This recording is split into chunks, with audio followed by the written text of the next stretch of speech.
in little boxes on YouTube.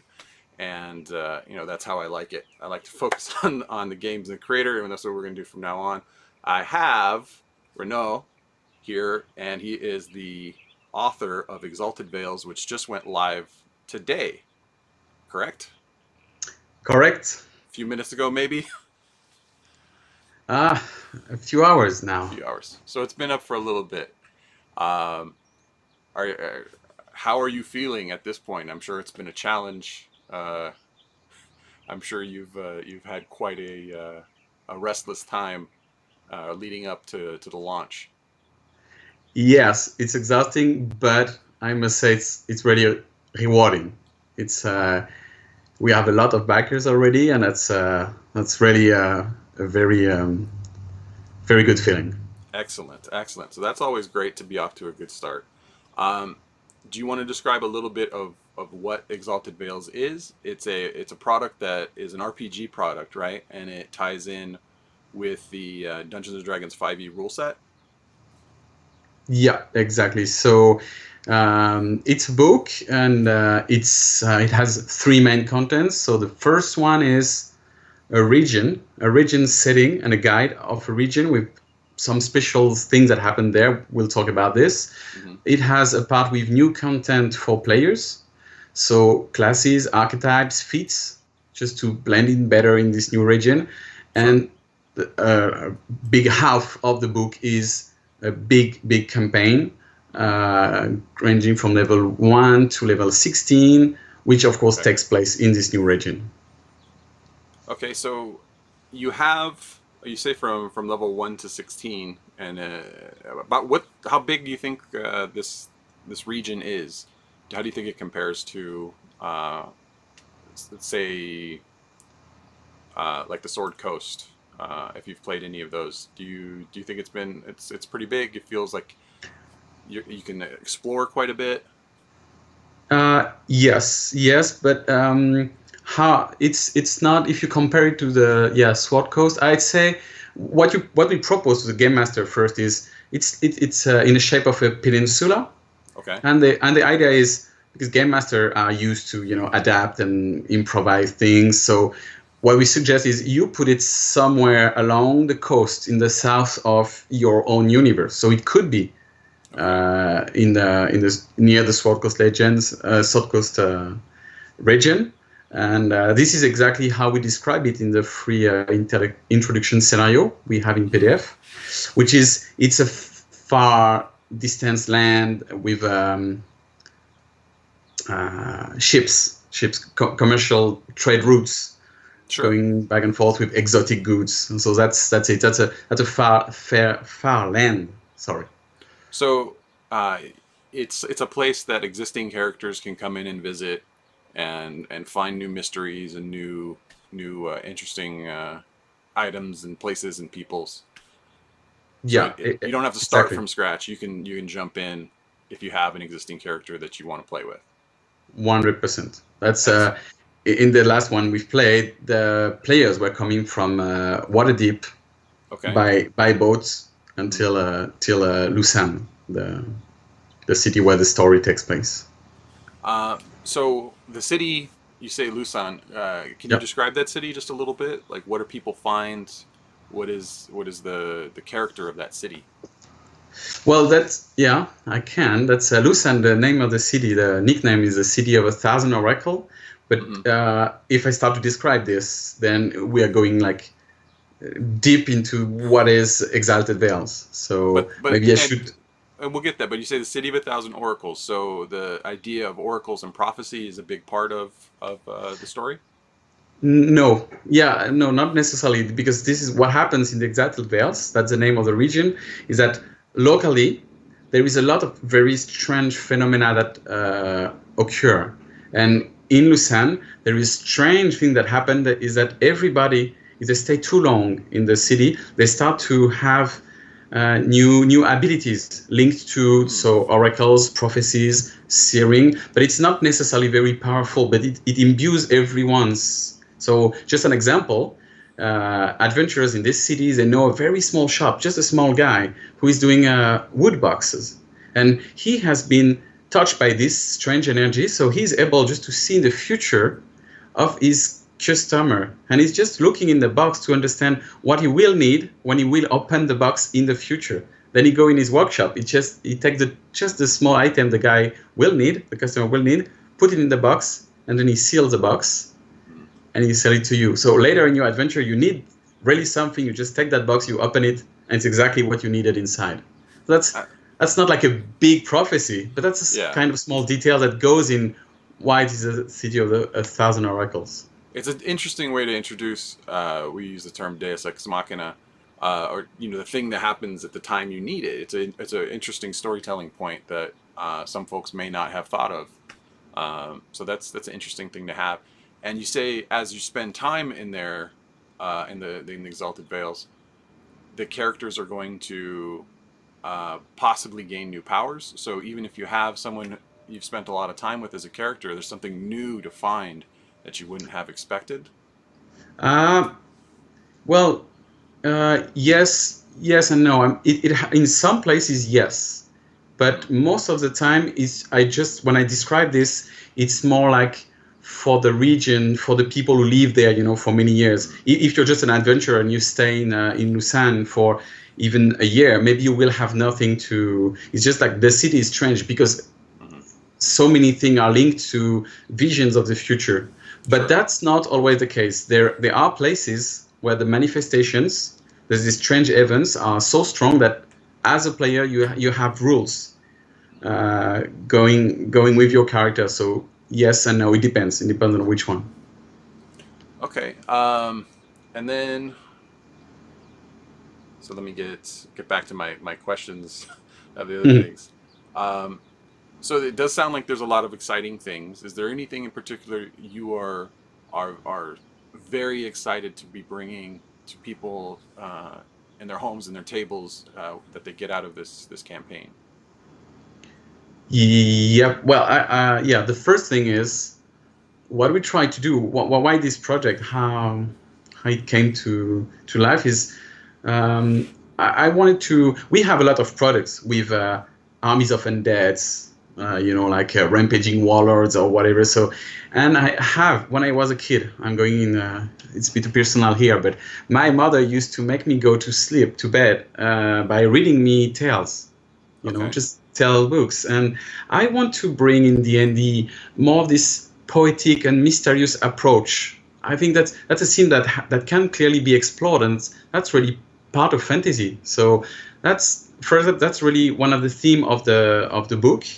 And so I want to bring this. And so the thing I would be very excited for players, for readers to discover is in the Exalted Vales, strange phenomena occurs, as I said, and they are very local. So as the players will travel the land, they will discover very strange things that just really impact the world. For a moment, they are in this region, and then they have to, abide maybe by strange rules, or it's more global.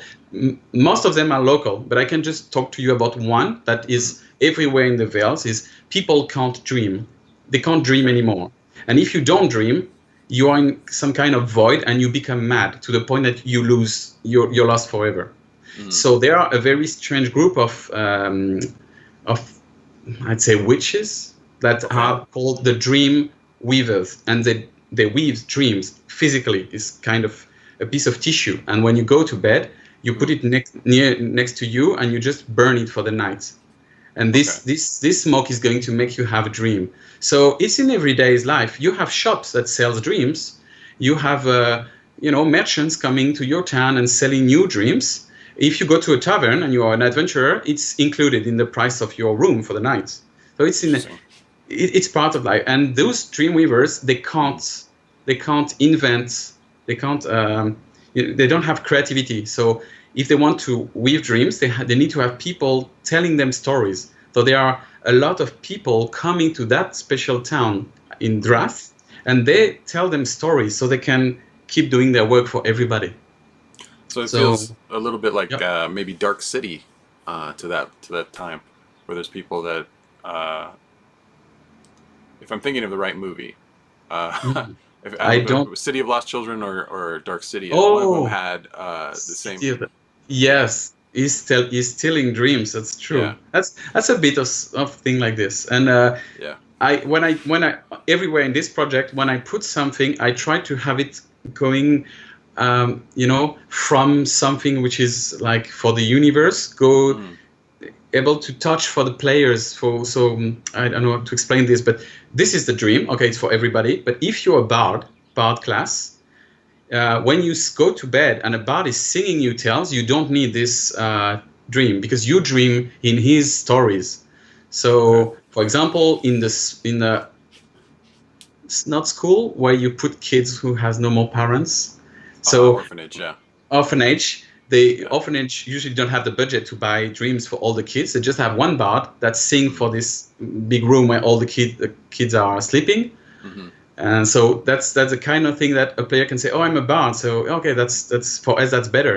That's kind of it That, connects to players. That's what I mean.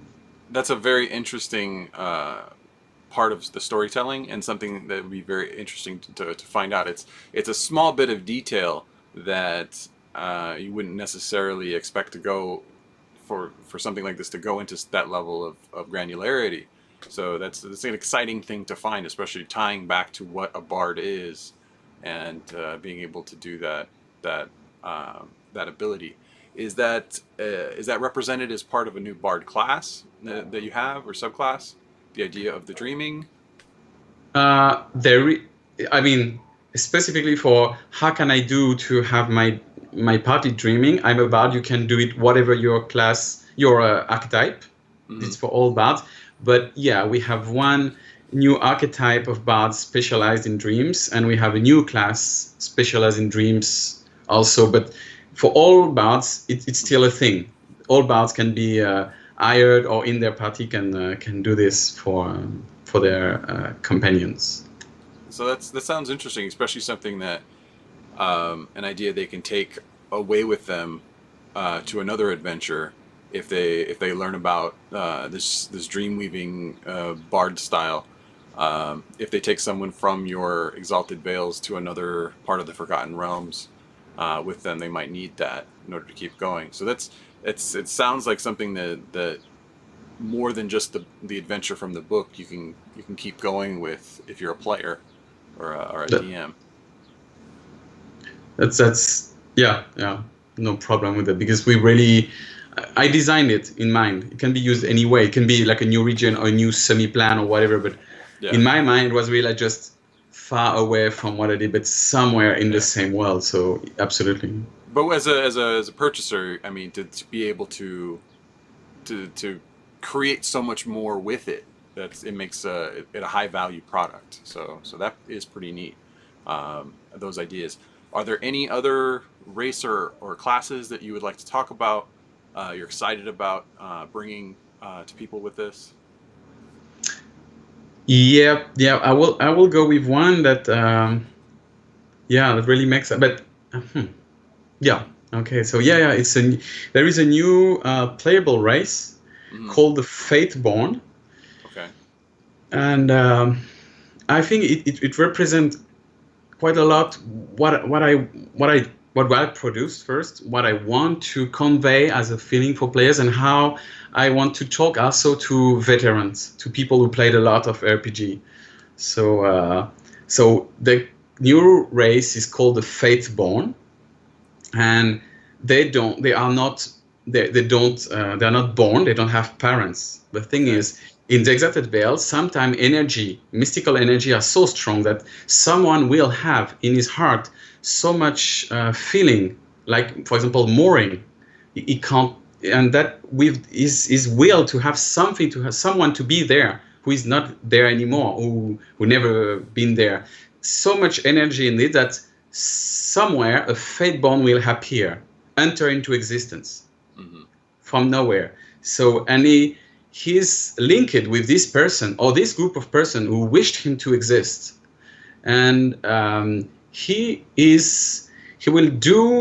can do whatever he wants, but he has been called for something. And when this group of person disappears, he disappears with them. So all his destiny is linked with a wish.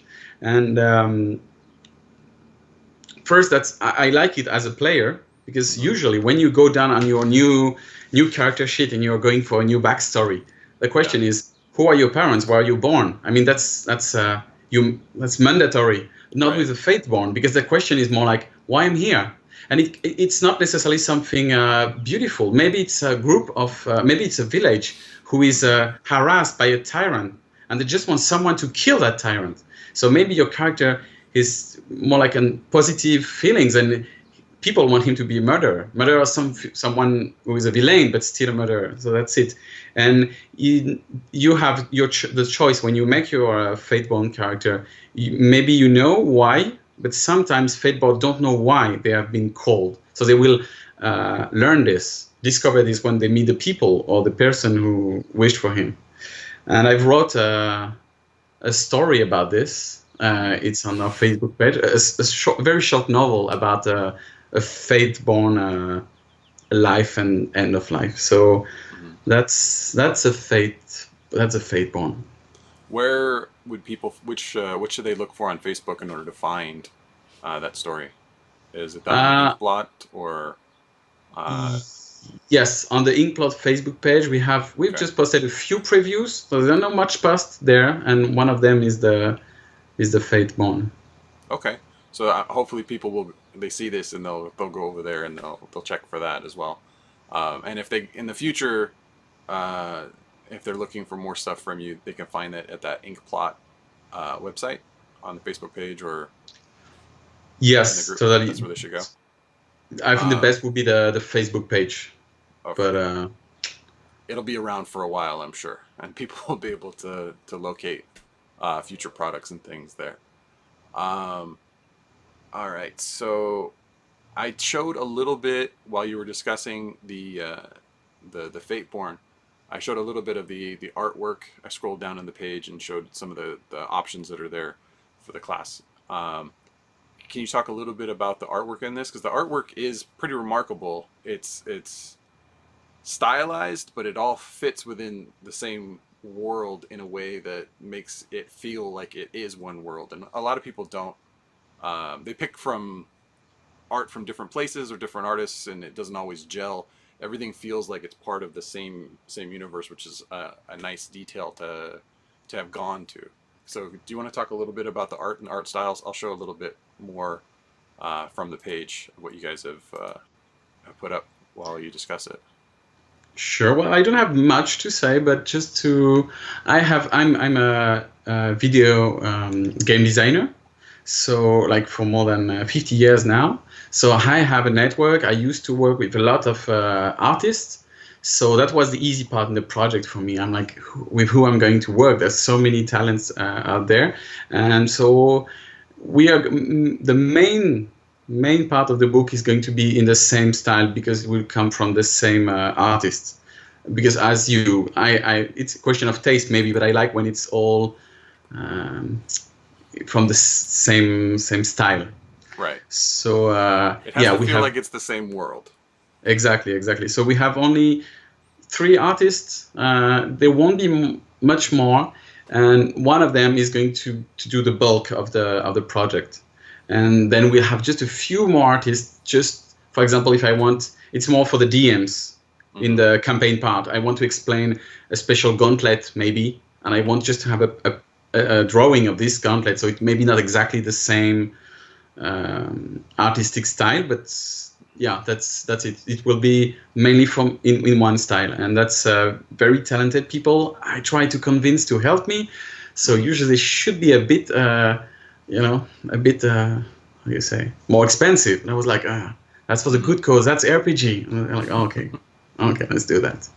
And the art really does so much. It's hard to say to people or explain to people that it's such a spark for the imagination, even though the bulk is words. But that those little pieces of artwork do so much to add to those words and really give you a feel for what the world has, and maybe even just like the sense of humor of the world. Maybe the theme, it needs so much to be cohesive, and a lot of people are used to the I don't know how long you have been doing the RPG stuff. But for me, it's been in the 80s, and we had basically just black and white with the very nice full painted covers, but everything else was a black and white drawing for the original D&D. I think what did I have? I had 2.0 and 2.5 when we first got it started. And when I used to work in video games for quality assurance, I worked on Baldur's Gate 2, Throne of Wall. I'm in the credits for that. We did Icewind Dale. We did Icewind Dale 2.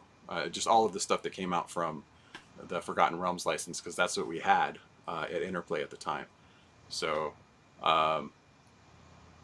it feels like the art you've got. It feels like an updated version. It brings some of the old school themes with a lot of the new style of artwork to it. It doesn't feel like it's a relic of the 80s. It feels like it's a new, fresh thing, but it does contain, like I'm showing here, there's a mage and a man whose skeleton is burning, and it doesn't feel like it's a cartoon. It doesn't feel like it's anything too off. It still feels epic, but it's fresh and it's new. So, It's new, but still, it's yeah.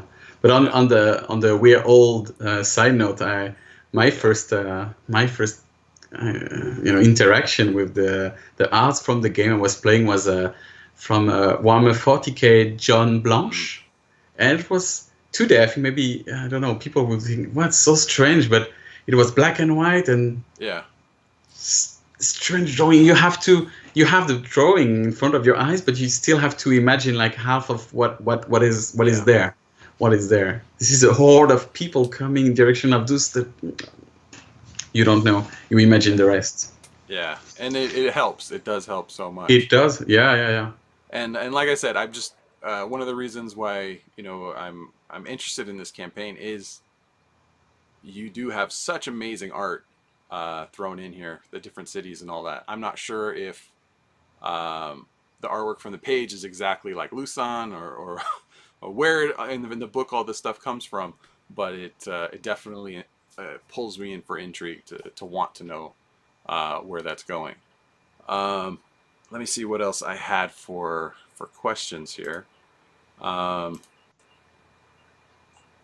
Do you have any? Well, speaking of art, I was going to ask: are there any artworks that you know of right now that are not in the Kickstarter page so far that you really want people to be able to see? Is there anything in particular that you're really hoping as a surprise for people? You don't have to show it or anything like that, but is there a nugget or an Easter egg that you hope people will find? You don't have to say where it is or anything like that, but not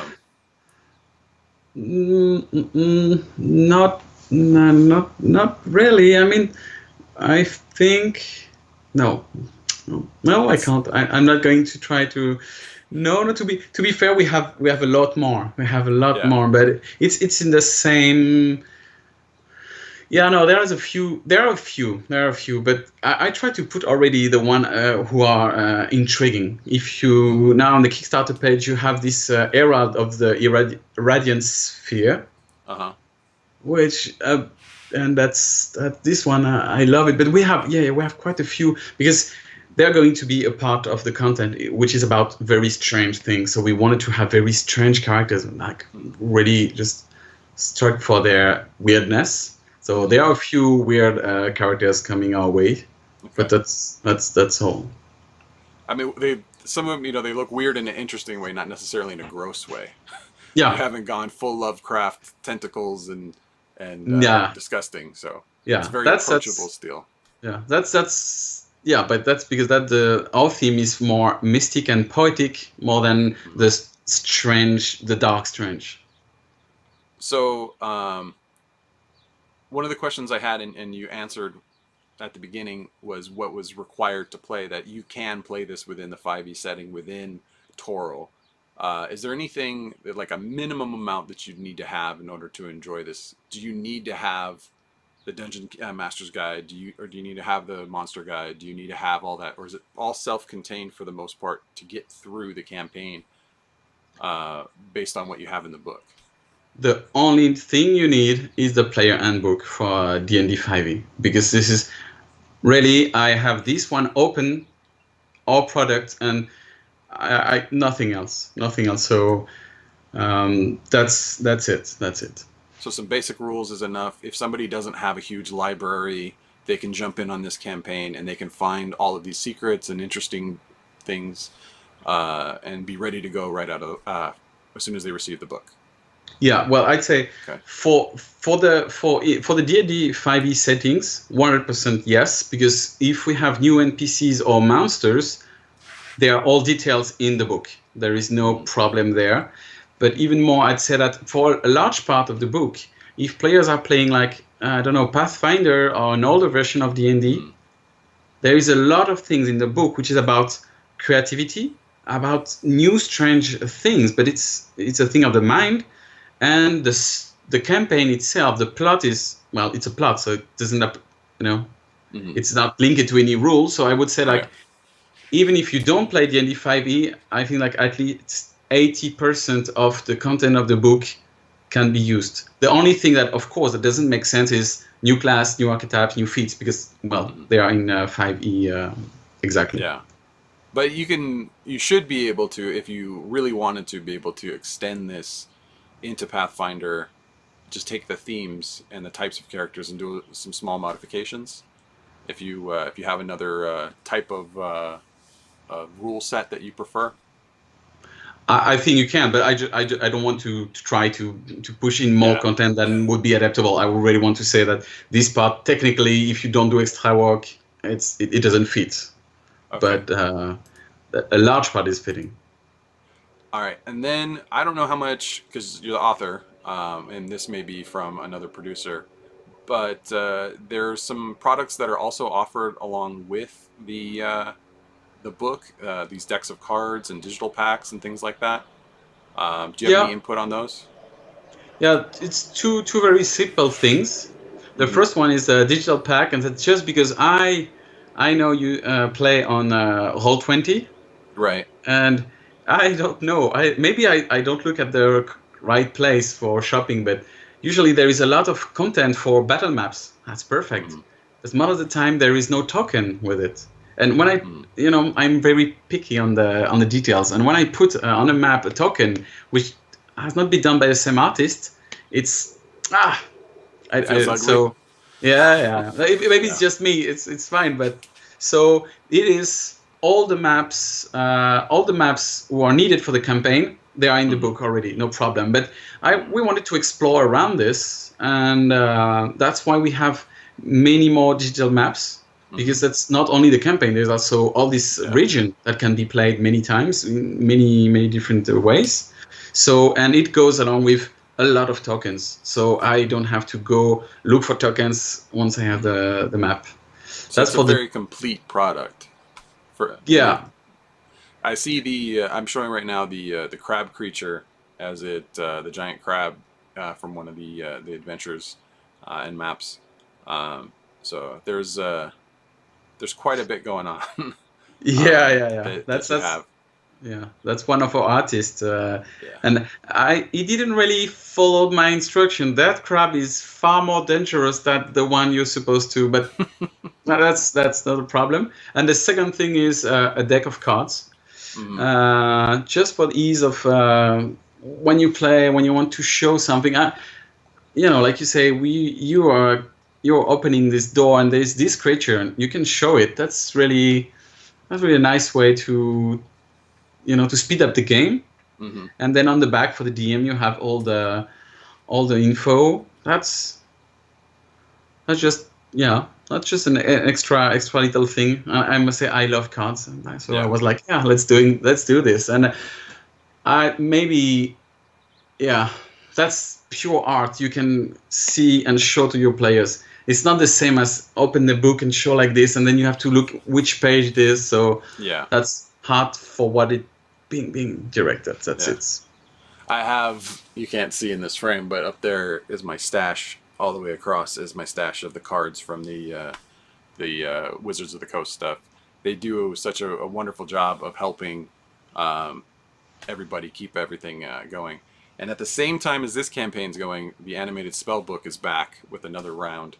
So cards Mm. are going to be something that a lot of players will want to have or have spent a ton of cash on. So it's great to be able to have that included in this product because it'll, a year from now or whenever, almost, it was 6 months as your expected print, December 2020 delivery is Yeah, when it's expected.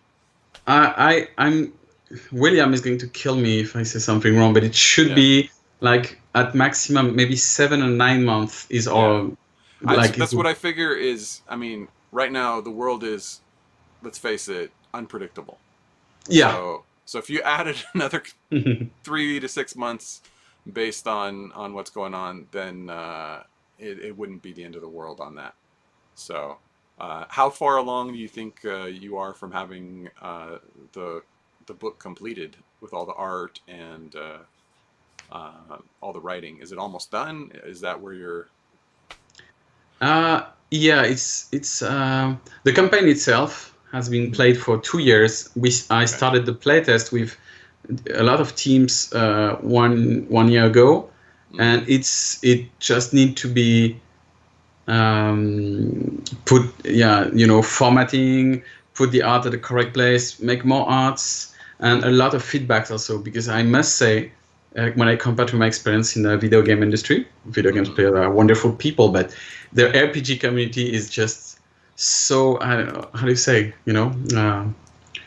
cooperation, feedbacks, people I Yeah. don't know who spend a lot of time and sent me lengthy reports, and oh, this Yeah. should be like this, and that's so amazing, and Yeah. I 100% want to use that feedback. So even when in the months to come, I'm sure we'll have a lot to compute from the Mm-hmm. community.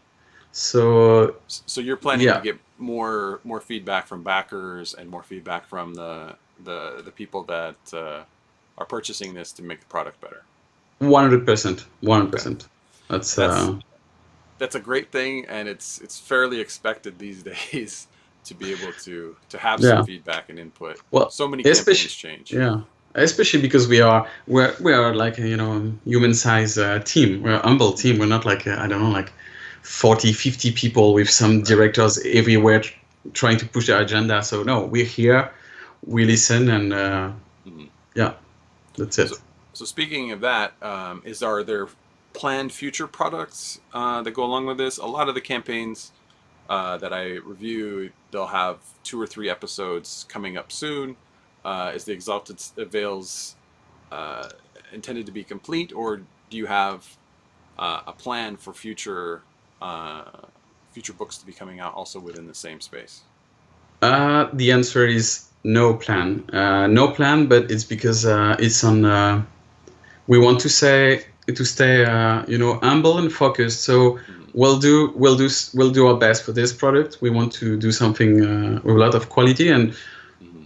no rush. No, if it goes very well, we'll have time just to sit down, maybe share with our community, and just see Mm-hmm. if we do something else. But let's do this one, and that's it. So no plan for now, but if it Mm-hmm. goes well, well, we have a lot That's of ideas and time for drawings. Yes.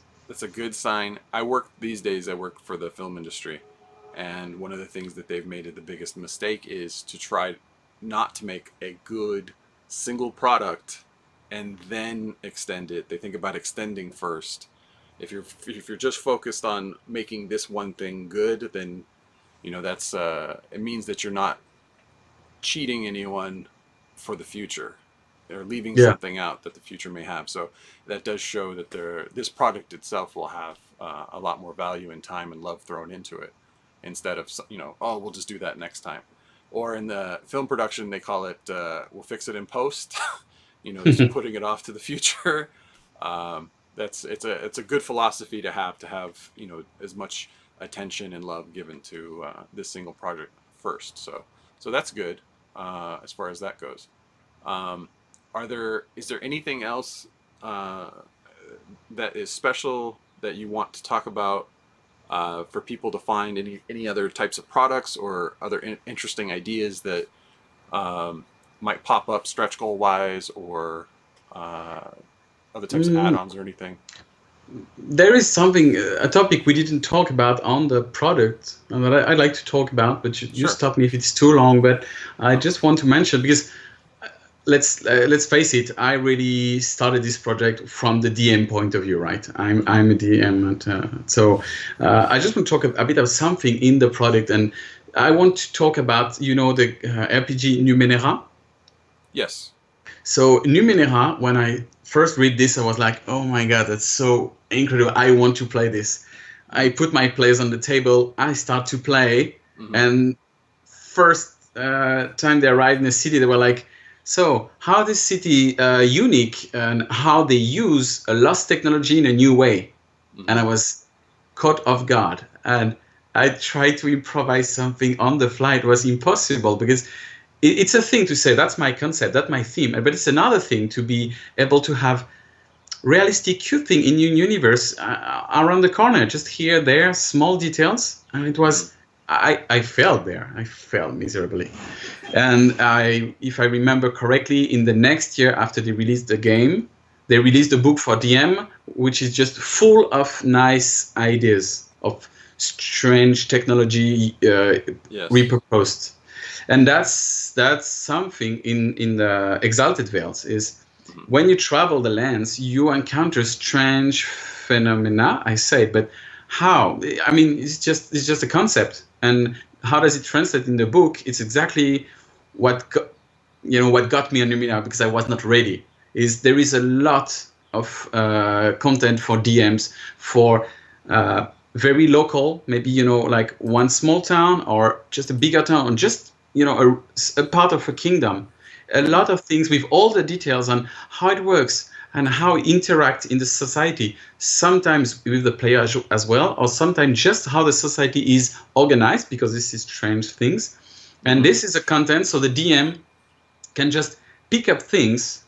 So it can be good if you want. It's good hook for new adventures, but also just to put the colors, the color on the painting. So it's real. The player feels it. So that's a big part of my work on this project, and this is the part I love the most. And I can give you just two small examples. There is one city in which, because of one of those strange manifestation, so that's strange kind of not creature but concept that takes life and exists in one of the places in this in the region. In that city, you can exchange whatever you want. And when I say whatever you want, it's in that city you can even exchange skills or knowledge. Mm-hmm. So you're noble, you're very rich, but you don't know how to fire a bow, but you want next summer to impress people and ladies at the court of the king. And so maybe you have this poor hunter who is really in debt, and you will pay him. He will give you his skill to the bow, and you give him yours, which is non-existent, but that's not the problem. And you pay him a healthy sum. So in this strange city, you can trade just anything, and that's a bit strange. That can change things for players. That can be a start of strange adventures. So it's just in that city, and we have another region in which the female of any race just they decide themselves to be pregnant. You cannot impregnate a female. They just decide by themselves, right? So it's just Wow. a general rule. So that doesn't impact the players, but what impacts the player is in this region. Obviously, all the hierarchy, all the society is organized around women, Mm-hmm. because they are the only core of a family, because there's only they make kids alone. So obviously, noble family are a bit by the same rule. So it means that there is, the society is not organized the same way. So it's a very, when the players come here and they want to talk to the king, what king? And it can change the way you have to do, to interact with the everyday life. So that's just two, but there are like plenty in the book. Some of them are met during the campaign, obviously, but some of them are just for the DM. He has the book.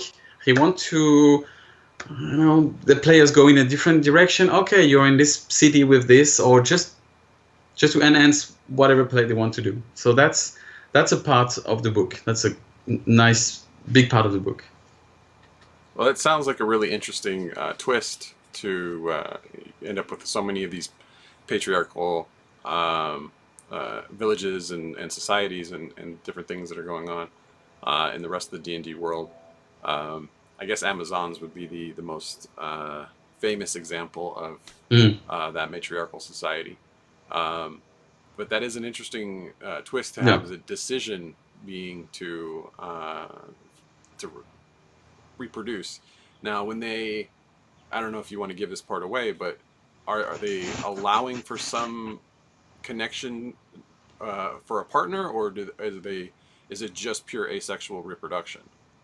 Well, the main thing is because maybe it's not clear when I describe this, or I didn't Mm-hmm. say it at all. Sorry, but every time there is those strange things happening, there Mm-hmm. is something to unveil, to discover.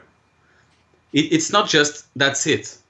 There is a reason why. So in this region, for example, there is a manifestation called the Great Lioness, Mm-hmm. and she exists. And the players will discover that I just brushed out what happens in this region, but in fact there are more rules than that it appears to be. And the players will discover details that explain things first, and that leads to discovering mysteries. There is always not really an explanation, but a second truth behind the first one. But just to answer your question, is the Great Lioness. She thought like kind of a magic wind that Mm-hmm. goes through all the males in the region, and then once per year, she released this wind on all the females, all the women who wants to be pregnant. So Okay. there is more to it to learn. For example, because all the males there know that it comes from them, there is no such thing as an orphan in this region, because the males all know they are, like in the mix of this wind, they are all somehow the father of this kid. Right. So it doesn't exist. There is no orphan. There is no orphan, Mm-hmm. because if a kid has no parent, any man in the village will, they all say they are my kids. Yeah, Yeah. all together they're my kids. So to answer your question, Lieber, I lost track. Talking It's too okay. much. I I think lost you track. I you lost did track. answer it. It Okay, wasn't as that's simple as just deciding to be pregnant it wasn't going to happen on demand. So it was part of a bigger okay. Okay. community Yeah. event. So that's just shows more of the thought that's been put into what you find in this book and in this world, and how interesting those things are. So we've been going for almost 45 minutes. So Good lord. it's a long amount of time, and you and I are discussing so before that quite a bit. So I'm going to go ahead and wrap things up. Is there anything else that you'd like to share with people before um, they hopefully buy the book and become a backer? Well, I would just say come on the Kickstarter page, on the Facebook page, and just read it and see if you feel something, and that's it. I think we really put everything we wanted to show. It's there. So if you like it, just come and read a bit. You say that you have the background in video games. Do you want to share any of the previous stuff that you've designed in case somebody wants to go look for those? Uh, It's okay to say no. no, I know. I say, video games are short-lived creatures. Hmm. So most of my work, no, yeah, most of our work is behind me now, Mm. sadly. Well, And same here. I that's did most of mine yeah, 20 years ago, yeah. but but people still play. They just re-released Baldur's Gate and Planescape Torment and Icewind Dales and all the other stuff. They have a new life. All the stuff that we we had a small part in or a big part in, just depends on where you were in the chain. My part was very small in those. Mhm. I just tested the game critical path on some of those. So, well, thank you very much, Renaud. It was Great to find out about your wonderful book here, and hopefully it will launch to massive success, and we'll see more in the future as it goes on. I hope So so. thanks to everybody who watched, and if you have more questions, feel free to go to the Kickstarter page, and they can ask questions. I don't know if most people know this, but they can ask you questions about the campaign, even if they're not a backer. They can send you a message, and hopefully that will give them the answer so they can become a backer. And if they find this in the future and they want to buy the book from you, to go to that Facebook page and contact you guys there in the future, so that they can find all the wonderful products and all the cool stuff that has come out. Thank you again. I'm gonna go ahead and end the stream here, and just as the helicopter decides to go flying past. Nice timing. Yes. All right. I'm hitting the end button. Here we go.